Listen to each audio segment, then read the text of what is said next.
The air in the courtroom had solidified into a suffocating silence, a hush that wasn't born from the solemnity of justice being served, but from the raw, unsettling shock of something far more disturbing.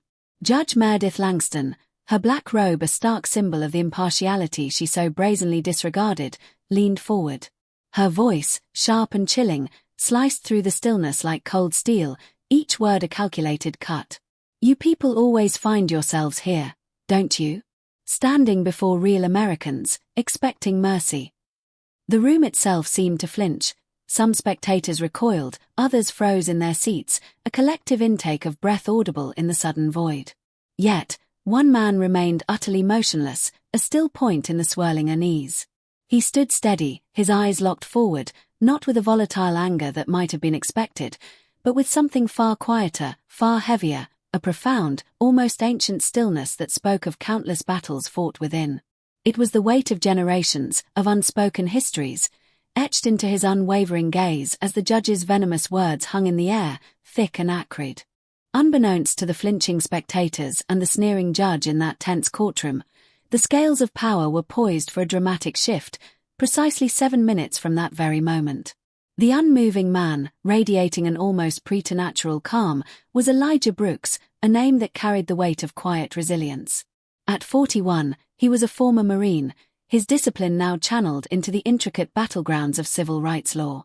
His very existence was a living testament to generations battling systemic injustice.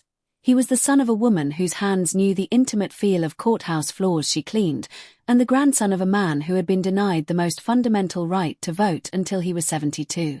Elijah had spent his life steeped in silence, not from timidity or fear of speaking out, but because he understood, intimately, the profound power and weight of listening. He had absorbed too many stories carved out of grief, too many names buried under the crushing silence of unaddressed injustice.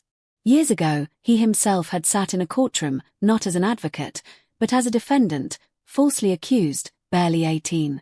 That day, a different judge, similarly steeped in contempt, had looked down on him and sentenced him to 2 years for a crime he had not committed. He had not only survived that brutal ordeal but had emerged from it transformed. He had studied, absorbed, and when he returned to the legal world, it wasn't for vengeance, but for the unwavering pursuit of truth. Today, Elijah was in that very courtroom for a case that should have been simple. A young, single mother, wrongfully evicted, her landlord manipulating documents and threatening her with homelessness. He had taken the case pro bono, driven by an innate sense of justice. But before any legal arguments could even begin to be made, Judge Langston, her face a mask of condescension, made her opinion devastatingly clear, not on the merits of the case, but on Elijah himself. "I've seen your kind try to play lawyer before," she sneered, a dismissive smirk twisting her lips. Emotional appeals and no legal grounding. Gasps and murmurs rippled through the courtroom, yet Elijah remained a pillar of composure.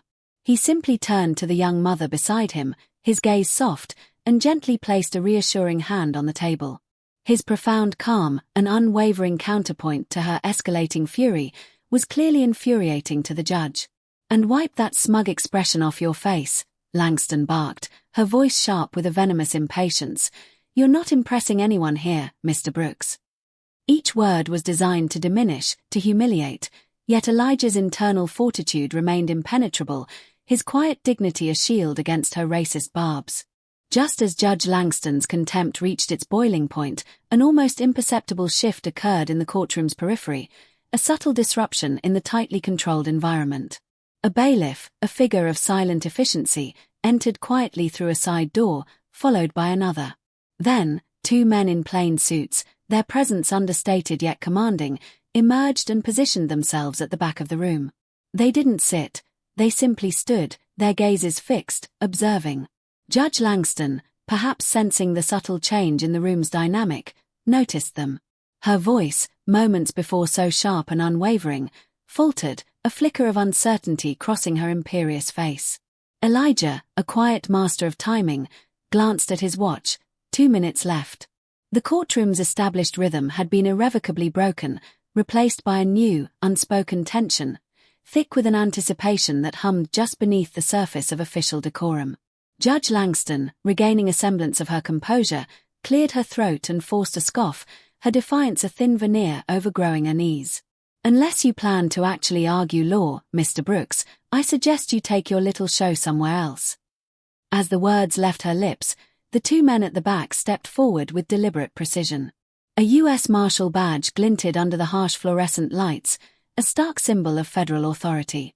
The lead marshal held out a folder, his voice clear and resonant, directed not at Elijah, but at the judge herself. "Meredith Langston, you are under federal investigation for bribery, obstruction of justice, and civil rights violations under Title 18. Her face, moments ago flushed with anger, paled dramatically, a stark white against the severe black of her judicial robe. A gasp rippled through the room, quickly stifled. The bailiffs, usually quick to act, remained frozen, their faces reflecting the collective shock of the courtroom. Elijah, moving with a slow, deliberate grace, reached into his briefcase. His hand emerged not with a legal pad or a pen, but with a sealed document. "This," he said softly, his voice cutting through the stunned silence with profound authority, "is a sworn affidavit from 2 whistleblowers inside your chambers. I filed it 3 days ago. Today was your final hearing." As the marshal stepped toward the bench, the room that had once echoed with Judge Langston's scorn was now silent with a mixture of awe and dawning comprehension. You set me up," she spat, her voice crumbling, her once unchallenged authority dissolving into raw accusation. Elijah simply shook his head, his gaze steady, devoid of triumph, filled only with a quiet resolve. "You set yourself up years ago. I just believe someone should finally answer to the law, even if they wear the robe." One of the bailiffs, a younger black man who had silently endured years of Langston's humiliations, lowered his gaze to Elijah, a flicker of profound gratitude in his eyes, a silent acknowledgement of justice finally arriving. Langston was led away in handcuffs, the clinking of the metal a stark, rhythmic counterpoint to the suffocating silence that had once defined her courtroom. The very hallway she had so often marched through with an air of unassailable authority now echoed with a profoundly different cadence, the footsteps of her own downfall. And Elijah. He simply sat back down, a picture of quiet resolve. "Now," he said, his voice calm and steady, turning to the still stunned courtroom, "shall we begin the hearing?" The eviction case was won, a smaller, immediate victory that day, but something far larger had fundamentally shifted. A quiet, yet potent, message began to ripple outwards, spreading through hushed whispers in other courtrooms, through the intricate networks of legal circles, and in the casual, contemplative conversations in coffee shops. It was a message that defied long-held assumptions. The system doesn't only punish the powerless, sometimes it listens to the brave. Elijah didn't celebrate, not with outward displays of triumph. He didn't need to. For him, justice was never a performance. It was a profound, deeply personal duty. It was a dream his mother had harbored, a right his grandfather had been so cruelly denied. And though the deep-seated roots of racism hadn't been eradicated in that single powerful moment, it had been met with something immeasurably stronger.